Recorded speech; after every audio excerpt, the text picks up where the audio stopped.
Impact for us is almost a byproduct of doing well. So we don't seek out to make an impact in a selfless way per se. Our job at the end of the day is to make great returns for our investors. However, by investing in companies that go on to become extremely successful, they in turn have a big impact by creating jobs and really stimulating the local economy and the national economy at the end of the day. You're listening to the Real Returns podcast, where we learn how real investments can make a real impact. Join your hosts, Andrew and Dan, as they share stories and interview business leaders on how real estate and other forms of investment can create meaningful change for individuals and communities around the world. Welcome back to another episode of the Real Returns podcast. I'm your host, Andrew Riker, and I'm joined with Zach Malone today. And Zach and I were just talking. We've known each other for over a decade, and Zach does some really cool things in the startup space. So Zach, would you mind introducing yourself and maybe even just talking a little bit about how you ended up in the space that you're in today? Sure, no problem. And thanks a lot for having me today. Looking forward to it. Like Andrew said, my name is Zach Malone. I'm one of the 4 partners at a early stage venture firm called Magarac Venture Partners, based here in Pittsburgh, Pennsylvania. We invest in early stage startups throughout the Midwest. As far as myself, I'm a lifelong Yinzer. I was born in Pittsburgh. I won't say how long ago, but longer than I care to remember. Grew up here. As far as how I got into this, it was somewhat serendipitous, to be honest. I don't know if I really knew exactly what I wanted to be when I grew up. But to be honest, I felt like I wanted to work on Wall Street. I don't know why. That just seemed cool and like you could make a lot of money. But through that, I majored in finance, wanted to get involved in business. Honestly, I didn't like it all that much until I was exposed to venture capital, and that was really appealing to me. Not just of the fact that you could do well, but you also had a massive impact through the work. Oh, I love that. So you talked about the impact that your business can have on the world. So that's one of the things we love to talk about in this show is the impact of our investments and the impact that really, our entire business can have on the world. So can you talk about how you think of impact in the early stage investing space? Impact for us is almost a byproduct of doing well. So we don't seek out to make an impact in a selfless way per se. Our job at the end of the day is to make great returns for our investors. However, by investing in companies that go on to become extremely successful, they in turn have a big impact by creating jobs and really stimulating the local economy and the national economy at the end of the day. Yeah. And as you think about the markets that you serve, and then you mentioned even having national reach, how do you think about like where are you investing, what size companies, what markets, and what has happened to those investments that you guys have made? So historically, we've made, I believe, 58 investments over the last 20 years under both the name Magarac Venture Partners and Draper Triangle. It's a little over $200 million. As far as what has happened to them, we could talk for hours about each of the specifics. Give me one success story. I'd love to hear a success story. It's like picking your favorite kid. It's a hard one to highlight, but I can give examples of different aspects for sure. But one of the things that we really enjoy, and again, while not being intentional, is the regions we work in. Traditionally, there's not a lot of early stage technology companies for various reasons, but therefore, we almost have an outsized impact on that early stage ecosystem when making investments. So a lot of times people come to us with maybe an idea, maybe a couple customers. It tends to be 1 to the most 10 employees. So we tend to be the first institutional investor that they get involved with. So it's kind of the point in a company's life cycle where they go from that, hey, this would be cool to start, we think we're onto something, to where things become a lot more formal. You have health insurance and an office. Right. So it's exciting to see because, that's really the genesis of a lot of the great businesses, in our country. We're there at the earliest stages to see them kind of start to take off. Yeah, I love that. And are there any businesses that you're particularly impacting in specific industries? Like how do you look at how you focus your dollars and your efforts? So we tend to focus on businesses that are building on top of technologies that are organically strong to this region. So if you think of, let's say, Pittsburgh, for example, robotics, healthcare, AI, they're all interesting sectors that are poised for massive growth, in my opinion. I think most people would agree with that. Yeah, sure. They just happen to be exceptionally strong in this region. So oftentimes we look for truly world-class founders building a company based here that can impact the world as well as the local. Yeah. And how do you evaluate if they are a world-class founder? Like, that is a powerful statement. How does one know if they are that? And a lot of time, maybe hindsight could be 20/20. We're not always right, but that's a joke. But at the end of the day, we like to say ideas are cheap. What really matters is the individuals leading the companies, and do we believe that they really can go on to do what they're setting out? As you're aware, going from an idea to thousands of employees and customers all around the world, that's not easy, and it takes a very unique kind of individual.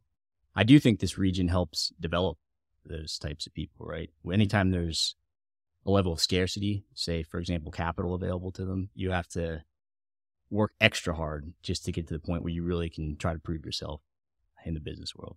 Yeah. Yeah. That makes a ton of sense.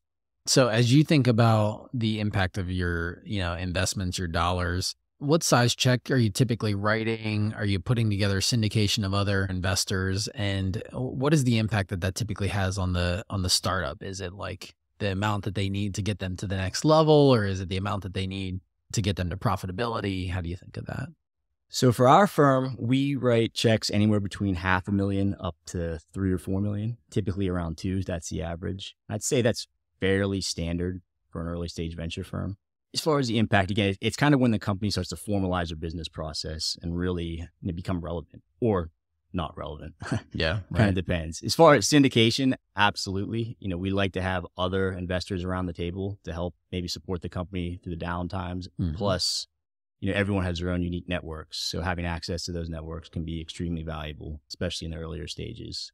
As far as what the next inflection point is, oftentimes that's really the ability to raise an additional round of funding. Rarely are we the first and only investors in a company. They tend to try to prove that with our money, they tend to try to prove that they're on to something, essentially. And that can mean different things to different businesses, but showing those investors that can write $10, $20, $50 million checks that, hey, there's something here. And now it's more of a math equation than an art. And, you can start to potentially create great returns in a big business. Yeah. Lately, profitability has become more in vogue, I guess you could say. Yeah, sure. Just with the current economic situations. But that will probably be short-lived, because at the end of the day, the way the whole venture game works, you can't always grow slowly. Yeah, that makes sense. What's the time horizon of your investment? As soon as possible. No, it typically takes about 10 years on average in the startup world to see, from founding to exit. That can vary widely. You can see companies take off in 1, 2, 3 years and become acquired, or sometimes they take longer and end up doing well. But it's certainly not a lifetime. Yeah. One of the things I like that you said is you think about stimulating the local economy as part of how you're having impact with those dollars. And you talked about like hiring employees and growing that way. What's a typical like growth trajectory in terms of employees, and how do these startups think about, okay, I'm going to hire this many people over this many years, kind of growing and scaling, like you said, quickly? So the hiring process, there's always a plan going into it. Crank it up and throw in the trash can as time goes on. They're somewhat reactive, right? The better a company does, the more employees they tend to need. Hopefully you can keep it, the revenue per employee continues to improve and those types of KPIs. But ultimately, for us, again, it's 1 to 10 to start. It seems like most of the companies we invest in, and this is not a rule or something we necessarily plan for, but they usually end up with between 30 to 50 employees after a year or two. And then from there, if they continue to do well and raise more funding, it can increase to hundreds, if not thousands. As far as stimulating the economy, there's kind of the one obvious way and maybe the one non-obvious way that happens. Obviously, you're creating jobs. That's the obvious impact you see. The other is whether or not that specific company becomes successful. You do have, again, 30 to 50 to hundreds of employees gaining experience and what it's like to be in a high growth startup company, which is incredibly valuable for their next job. And hopefully they stay in the region, especially if they moved out of here and join another company and another company. And that's kind of the flywheel that makes Silicon Valley work so well. And it's something that's kind of being built out in this region over time. Yeah, I love that. I love that you're thinking of impact, not just in terms of the dollars that you're impacting people, but those investments actually are impacting people's lives. So thinking of impact in terms of education and experience and building a community around folks who are being educated and experienced in the types of work that you're doing. So I love that you think about impact that way, something that's often missed and overlooked in our world. So thank you for mentioning that. And you sort of mentioned that Silicon Valley has that, and you feel like Pittsburgh is starting to develop that as well. Have you noticed any kind of changes in terms of how there's more talent available that has that education and experience that you mentioned? I have, kind of on two fronts. One, just seeing our companies in our newest portfolio when they're going out to hire, oftentimes are able to find individuals with more experience we had seen in the past. And then another sort of non-scientific study, but when I take my kids to the playground and I talk with the other parents there, it seems like in the last 3 to 5 years, the amount of people that moved here to work at a venture-backed company has dramatically increased. Yeah. Typically you'd expect to hear from PNC, Highmark, and now you hear, all the new technology companies are in the headlines every day. So it's a good sign. Yeah, well, sometimes those anecdotal data points are the best data points that you can reference. Well, it's been great learning a little bit about the work that you're doing here in the local early stage startup world and how the investments that you're making are really having impact on not just the businesses and the economies, but also on the people. So thank you for sharing some of your work and some of your heart in that as well. With that, we're going to jump into our lightning round. So I want to get to know you personally, professionally, kind of at a deeper level. First thing I always like to ask is, what is one of your biggest wins? So you've accomplished a lot in your career, either personally or professionally. What would you say is one of your biggest wins? Definitely say my biggest wins would be my daughter and my son, for sure. Those are number one. Mm-hmm. But in the business world, I guess you could say probably the kind of relaunching of our firm, under our new name, Magarac Venture Partners, and our somewhat new directive. I think we've got a great platform to really help, again, drive great returns, but also impact this region. And I'm looking forward to seeing how that progresses over the next 30 years. Yeah, I love that. And your personal and professional are kind of tied in that you're creating life, through these two children of yours, and you're creating life through this new, rebranded venture. So it makes sense to me that those would be big wins for you. What would you say is your favorite food? Go with popcorn, probably. Popcorn. Do you go butter flavored? What kind of popcorn are you talking here? Sometimes put a little pepper on it. It depends on what I'm in the mood for. Interesting. First person to ever say popcorn on the podcast. So you've got a unique food that you like there. I love that. What's a favorite movie of yours? Probably Slapshot. I don't know if you're familiar with that one. No, I haven't seen it. Is it a comedy, a drama? It's a comedy. It's a story about the Johnstown Chiefs. If you're familiar with the Hanson brothers and that kind of popular culture, is a hockey team based out of Johnstown, Pennsylvania. Kind of there. Oh, so it's got a local flair to it. It is. Probably not kid friendly, but it's a good movie. Good to know. I'll have to check it out. What's a current growth edge for you? What's a way in which you're trying to grow either personally or professionally in your life right now?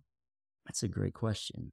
I'd say eliminating distractions and trying to focus on the things that really matter. I think in our world, it's easy to you can always be busy, but sometimes being busy isn't being productive.